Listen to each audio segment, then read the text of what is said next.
시간이 지나면 지날수록 쓸모없는 에너지가 많아진다 라는 거를 이제 표현한 게 연력학 제2법칙입니다. 시간 역행은 불가능한 거죠. 연력학 제2법칙 때문에. 어떻게 하면 좀 더 열을 효율적으로 써먹을까? 사람들이 그게 불가능하다는 걸 알아냈습니다. 그게 엔트로피 때문입니다. 양자역학 관점에서는 사실 시간이 앞으로도 갈 수 있지만 뒤로 간다고 해서 크게 문제가 없습니다. 좀 설명이 될까요?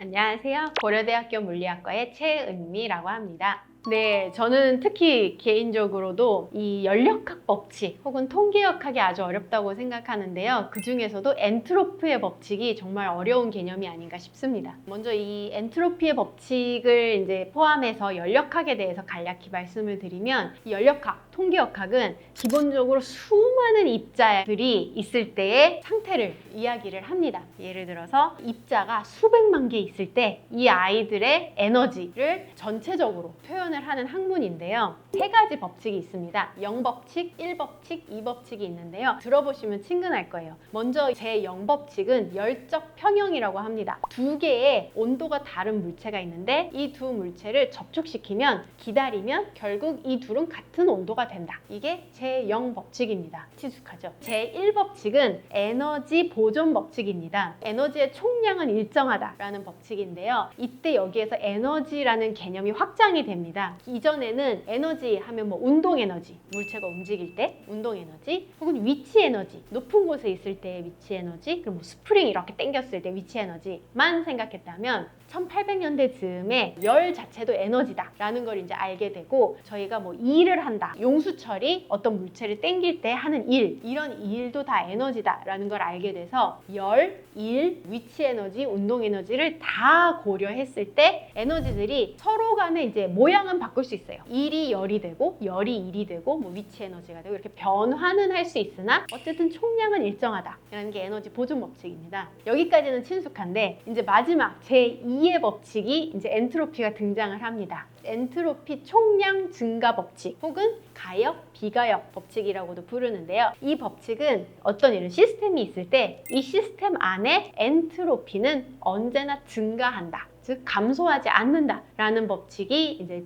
연력학 제2법칙입니다. 예를 들어서 가장 친근한 예로는, 저희가 이제 물이 있는데 물에 잉크 한 방울을 떨어뜨렸어요. 그럼 처음에는 잉크가 한 점으로 존재를 하는데 점점 시간이 지날수록 퍼지게 되죠. 근데 잉크를 떨어뜨렸을 때 잉크가 작은 점에서 전체로 퍼지는 거는 저희가 상당히 자연스러운데, 이렇게 퍼져 있던 잉크가 한 점으로 모이는 건 좀 이상하죠? 이게 엔트로피의 법칙을 단면적으로 보여주는 현상입니다. 즉, 엔트로피가 증가한다는 것은 무질서함이 증가한다 라고 보시면 돼요. 한 점에 모여있던 잉크가 쫙 퍼지는 것, 이것이 연력학 제2법칙에 해당한다고 보시면 됩니다. 아니요, 에너지는 일정해요. 에너지는 똑같은데 무질서함만 증가하는 겁니다. 잉크가 한 방울이 있건, 예를 들어 한 지점에 모여 있건, 잉크가 퍼져 있건, 두 상태의 에너지는 똑같아요. 에너지는 똑같은데 그럼에도 불구하고 거꾸로 가지 않는다, 즉 퍼진 잉크가 모이지 않는다는 건 에너지 이외에 어떤 양이 있다는 거고, 그 양을 이제 엔트로피라고 부르게 되었습니다. 엔트로피랑 에너지는 별개의 개념입니다. 이 엔트로피란 개념은 독일의 물리학자이신 루돌프 클라우지우스라는 이제 물리학자께서 1850년대쯤에 도입을 하셨는데요. 모든 사람들의 의문이었어요. 저희가 자연현상에서 이 연력학 제2법칙을 너무나도 흔히 보는데 에너지로 설명을 할 수가 없는 거예요. 물리법칙으로 설명을 할 수가 없는 거예요. 그래서 이걸 설명하려면 어떤 게 필요할까라고 이제 고민을 하시다가 도입한 개념이 이 엔트로피고, 엔트로피를 식으로 표현을 하면 정성적으로 두 가지 표현 방법이 있는데요. 일단 지금까지 말씀드렸던 연력학 관점에서 보면 열을 온도로 나눈 개념이라고 보시면 됩니다. 그러면 열을 온도로 나눴으니까요. 제가 아까 두 개의 이제 다른 온도를 가진 물체를 붙여놨을 때를 생각해 볼게요. 그러면 이쪽이 고온이고 이쪽이 저온이에요. 그러면 이제 두 개의 온도가 결국은 같아질 텐데, 같아진다는 얘기는 이 고온, 뜨거운 쪽의 에너지가, 열 에너지가 차가운 쪽으로 이동을 하는 거겠죠. 그러면 고온에서 빠져나간 에너지랑 저온에서 받아들인 에너지의 양은 같겠죠. 에너지는 보존되니까요. 그러면 에너지 측면에서는 지금 문제가 없는데, 에너지 측면에서는 사실 차가운 쪽에서 뜨거운 쪽으로 에너지가 가도 이상하지 않잖아요. 그죠? 그러면 온도 차이가 더 벌어질 텐데, 근데 그런 현상은 일어나지 않잖아요. 이때 엔트로피, 즉 열 에너지를 온도로 나눈 값을 생각을 해보면 고온에서 간 엔트로피는 에너지가 감소했는데 온도로 나눠줬어요. 그럼 Q 오버 T가 있겠죠? 근데 얘는 이제 받아들인 에너지니까 Q를 똑같은 양을 받아들였어요. 근데 분모에 들어가는 온도가 더 작죠. 즉 고온에서 내보낸 엔트로피는 더 작고 분모가 크다 보니까 저온에서 받아들인 증가한 엔트로피 Q 오버 T는 더 크죠. 그래서 전체를 생각하면 이쪽에서 감소한 엔트로피보다 이쪽에서 증가한 엔트로피가 큰 거예요. 그래서 결국 이 시스템 전체에서 봤을 때 엔트로피가 증가한 게 되죠. 이렇게 해서 이제 엔트로피가 정의가 됐는데요. 이걸 조금 더 쉬운 영어로 풀어보자면 전체 에너지 중에서 쓸모없는 에너지가 차지하는 비율이라고 보셔도 될 것 같아요.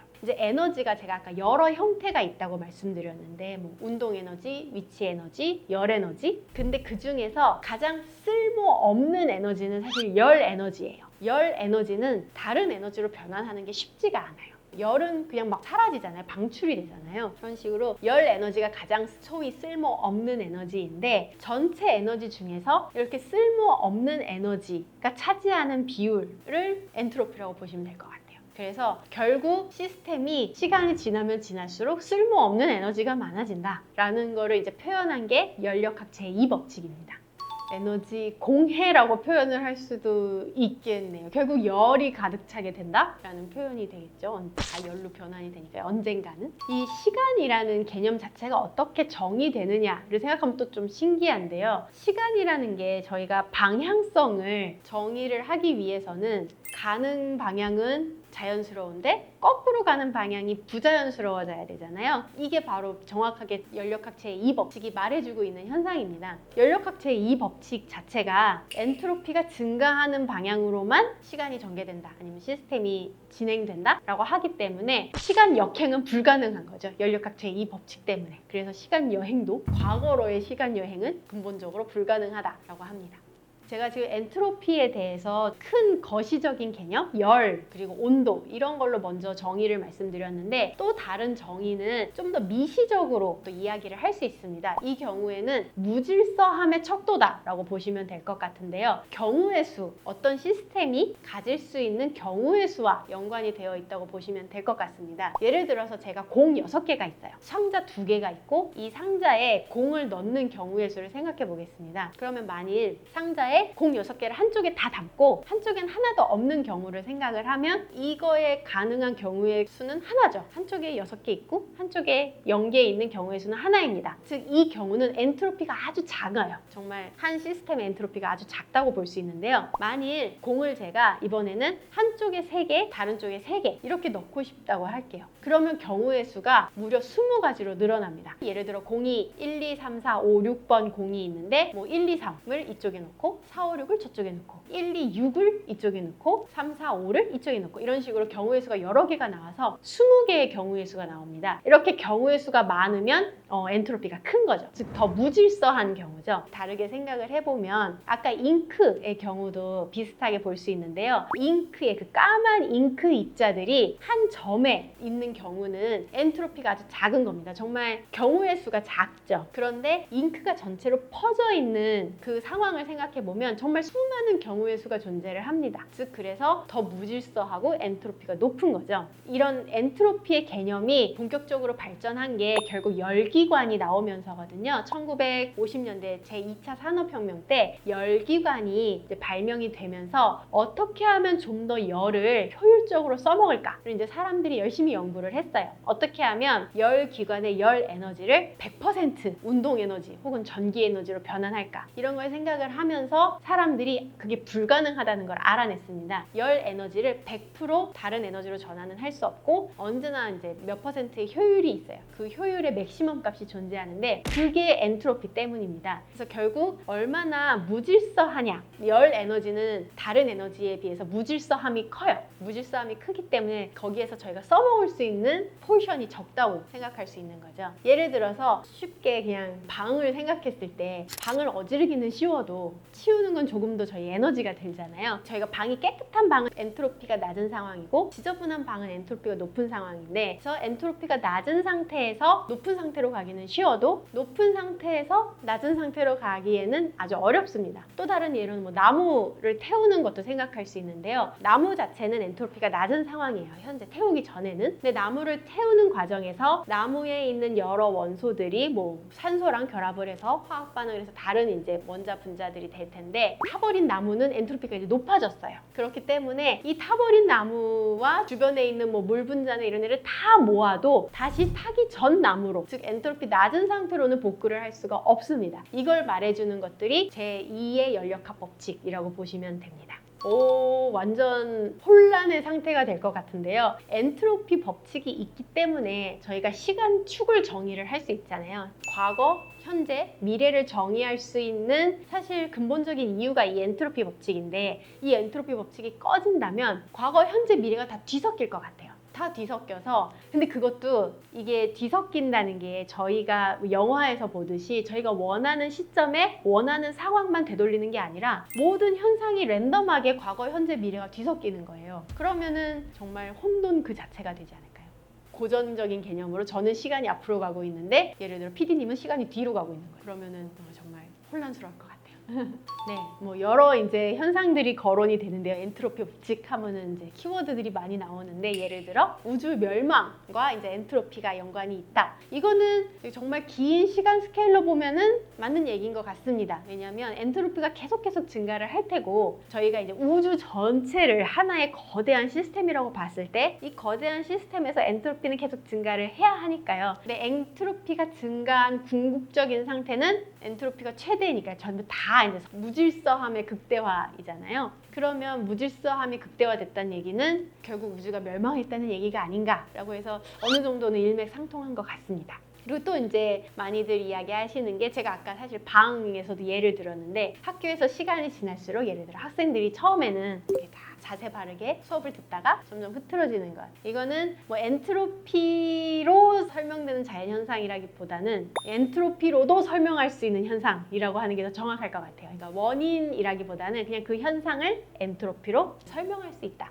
라고 할 수 있을 것 같고요. 네, 이 엔트로피, 이 연력학 제2법칙하고 양자역학을 어떻게 연결시키느냐가 사실 상당히 중요하고 또 어려운 문제인데요. 양자역학 관점에서는 사실 시간이 앞으로도 갈 수 있지만 뒤로 간다고 해서 크게 문제가 없습니다. 슈레딩거 방정식, 그 양자역학에서 가장 유명한 파동 함수가 시간에 따라 어떻게 변하는지를 기술하는 식인데요. 이 슈레딩거 방정식은 시간이 뒤로 가도 상관이 없어요. 가역, 비가역, 이게 이제 상관이 없는 게 양자역학인데요. 그러면 도대체 양자역학이 스케일이 커지면서 점점 어쨌든 연력학 법칙을 따라야 되는데, 언제 양자역학의 법칙에서 이 엔트로피의 법칙이 지배하는 시간의 방향성이 생기는가, 이게 이제 학자들 사이에서도 많이 이야기가 되는 부분인데요. 제가 보기에는 일단 양자역학은 기본적으로는 하나하나의 입자에 대한 상황을 많이 다룹니다. 물론 여러 개의 입자도 다루는데요. 근데 이 엔트로피 개념은 일단 수백만 개의 입자가 있어야 돼요.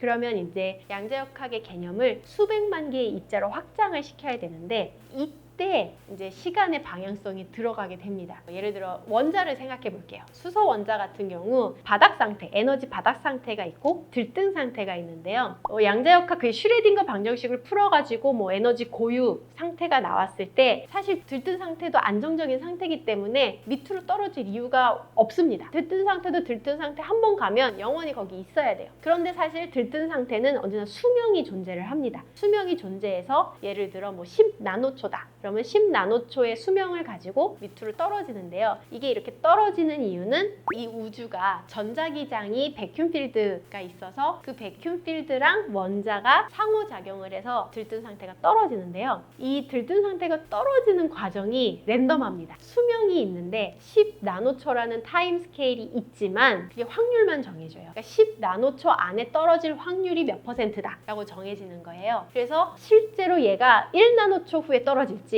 아니면 20나노초 후에 떨어질지는 모릅니다. 랜덤해요. 하나만 봤을 때는. 그러면 이런 원자가 수백만 개가 있다고 해볼게요. 그러면 수백만 개의 이 원자들이 처음에는 다 들뜬 상태에 있었다고 생각을 해볼게요. 그럼 이때는 엔트로피가 아주 낮겠죠? 다 똑같이 들뜬 상태니까. 그런데 시간이 지날수록 한 놈, 두 놈 바닥으로 떨어지겠죠. 근데 떨어지는 타임 스케일이 랜덤해요. 그래서 한 시간이 좀 지나면 거의 반반의 확률로 어떤 애들은 위에 있을 거고 어떤 애들은 밑에 있겠죠. 그러면 이 상태는 엔트로피가 상당히 큰 상태가 되겠죠. 그래서 이런 식으로 양자역학에서 랜덤하게 일어나는 현상과 그런 랜덤하게 일어나는 현상이 수백만 개, 수천만 개의 입자들 안에서 일어날 때 엔트로피라는 개념과 연결을 지어줄 수가 있습니다. 좀 설명이 될까요? 네, 이제 하나의 입자를 가지고는 엔트로피 이야기를 많이 하지 않고요. 적어도 한 10개, 100개 정도는 가지고 와야지 이제 그때부터 정보의 엔트로피 뭐 이런 식으로 저희가 이제 이야기를 하곤 합니다. 엔트로피라는 개념 자체는 언제나 입자 수가 여러 개 있어야 돼요. 네. 양자역학을 아직까지 반대하시는 분 엔트로피를 근거로 하시진 않을 것 같아요. 너무 스케일이 달라서 양자역학을 반대하시는 분들은 주로 측정 쪽을 공격을 많이 하시거든요. 아직까지도 이제 랜덤하게 나온다는 거를 이제 의문을 가지시고 사실 근데 그 랜덤한 부분이 결국 엔트로피랑 언젠간 연결이 되긴 할 텐데 엔트로피에서 오신다기보다는 측정 자체에서 많이 접근을 하시는 것 같습니다. 저보다 처음 출연했는데요. 이렇게 설명을 하면서 제가 더 많이 또 깨달아가는 것 같습니다. 이게 쉽게 설명을 할 수 있다는 거는 어느 정도 이해를 해야 되는 건데 저도 이렇게 이야기를 하면서 이해가 더 되는 것 같아서 상당히 재밌었고요. 그리고 조금 더 많은 분들이 이 과학에 대해서 관심을 가지고 과학도 교양으로서 접근할 수도 있으니까요. 그래서 많이 과학에도 관심을 가져주셨으면 합니다.